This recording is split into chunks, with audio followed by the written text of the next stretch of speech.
Изгоре куќа во населбата Црна џамија. Пожарот избувна доцна синоќа околу 22 часот. Зафати дом на 22 годишно момче кое живеело само во куќата. За среќа, во куќата немало никој, па избегната и поголема трагедија. Први на помош пристапија соседите со намера да спречат пламените јазици да се прошират и на останатите куќи во Црна џамија. Видовме трчанката, испаднавме надвор, видовме чурева и наеднаш се случи една голема стихија на оган, на чад и само сите наеднаш истрчавме од куќата.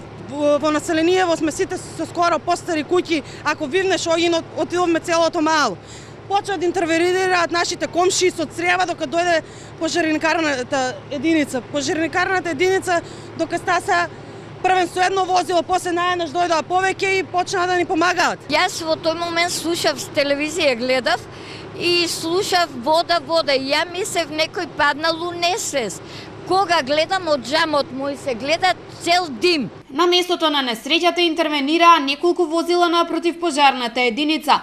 На помош пристигнаа и цистерните на јавното комунално предпријатие Дервен.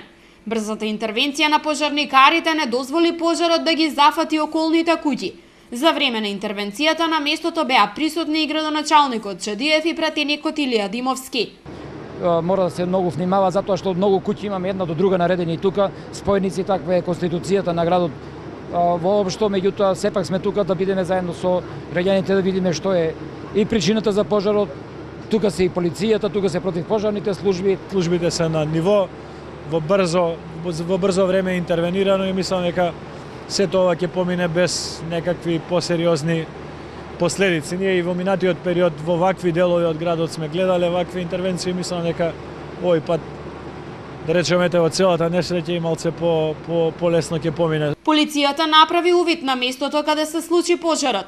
Анализите треба да покажат кои се причините поради кои избувна пожар во куќата во населбата Црна џамија.